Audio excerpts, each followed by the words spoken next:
বিশেষ আদালতে সিবিআই যে সাপ্লিমেন্টারি চার্জশিট পেশ করেছে তাতে প্রাথমিক নিয়োগ দুর্নীতি মামলায় চার্জশিটে নাম রয়েছে জনৈক অভিষেক ব্যানার্জির বিরুদ্ধে এতটুকু যদি প্রমাণ থাকে, ইডি সিবিআই নয়, একটা ফাঁসির মঞ্চ তৈরি করো, অভিষেক বন্দ্যোপাধ্যায় গিয়ে মৃত্যুবরণ করবে। আমার যে সাহেব পৃথিবীর কারোর ক্ষমতা নেই তো তাকে ছোবে।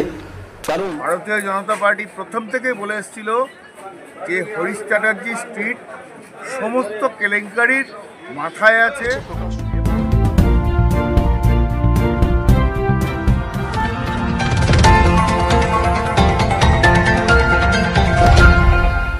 বিভিন্ন সংবাদ মাধ্যমের খবরে এসব কি শুনছি?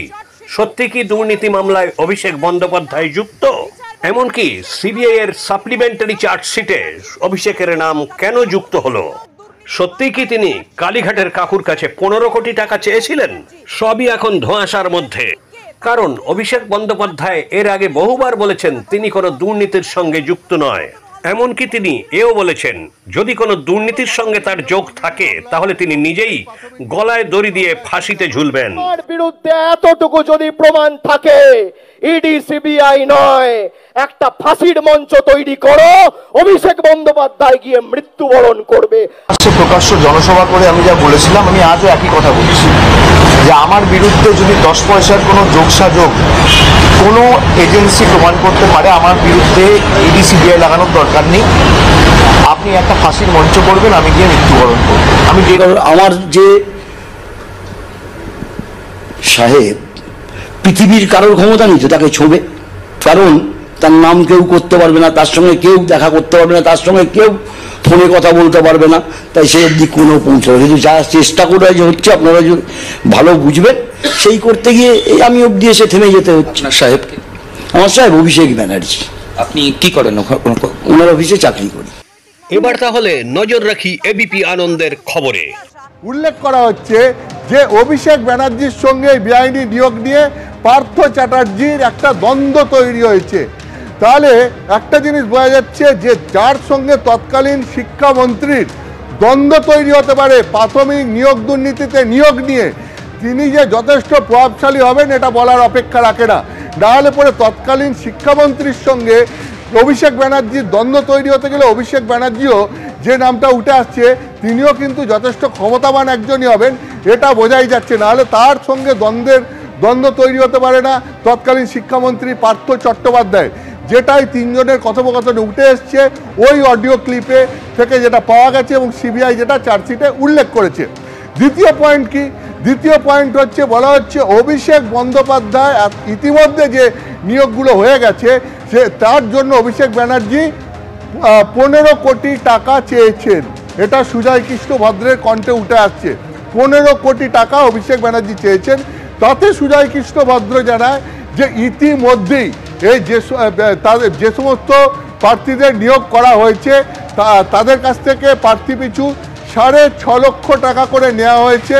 ফলে এত টাকা দেওয়া সম্ভব নয়, কারণ নেওয়া হয়েছে 6.5 লক্ষ টাকা করে, এরকম কিছু একটা হিসেব আছে, যার ফলে 15 কোটি টাকা এই নিয়োগ দুর্নীতি থেকে অভিষেক ব্যানার্জিকে দেওয়া সম্ভব নয়। এটা সুজয় কৃষ্ণ ভদ্র বলেছে, তার অডিওতে উঠে এসছে, যেটা রেকর্ড হয়েছে, যেটা সিবিআই উদ্ধার করেছে, চার্জশিটে উল্লেখ করেছে।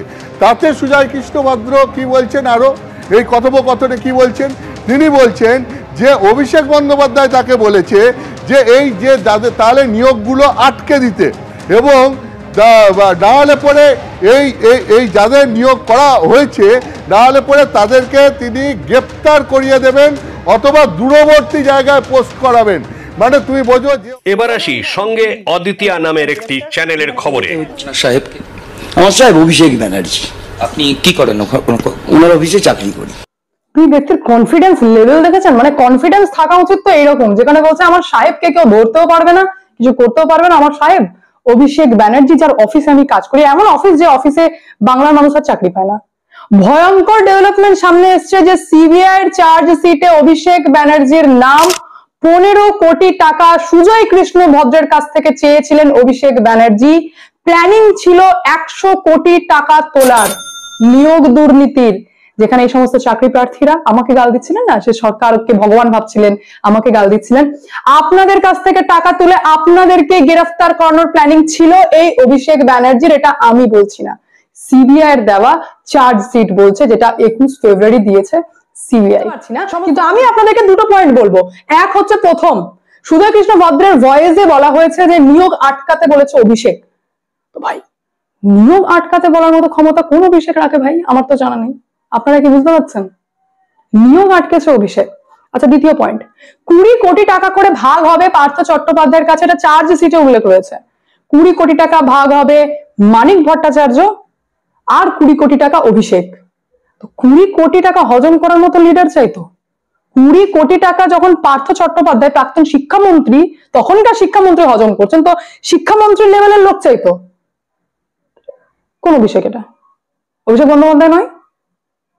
আপনারা কমেন্টের মাধ্যমে জানান, আমি তো বুঝতে পারছি, কিন্তু সিবিআই মনে হয় বুঝতে পারছে না। সিবিআই এখনো ইনভেস্টিগেশন করছে যে এটা কোন অভিষেক, কিন্তু নাম চলে এসছে অভিষেক ব্যানার্জির। এবার কোয়েশ্চেন হচ্ছে যে অভিষেক ব্যানার্জির স্ট্যান্ড পয়েন্ট এখনো তাই তো, সিবিআই এর দরকার নেই, মঞ্চ করে দিন, ঝুলে যাব। কারণ কনফিডেন্স তো তখন ছিল না, যখন আপনি ডাইরেক্টলি কারোর সাথে ফোনে কথা বলতেন না, যোগাযোগ রাখতেন না, ফোনে কথা বলতেন না, এমনকি আপনি তো মানে নিজের নামে গাড়ি পর্যন্ত না, সবটাই টিএমজির নাম দিয়ে চলছে। তো এই কনফিডেন্সটা কোথাও না কোথাও ব্রেক হয়ে গেল কুন্তল ঘোষের জন্য, ওই ভয়েস নেওয়ার জন্য।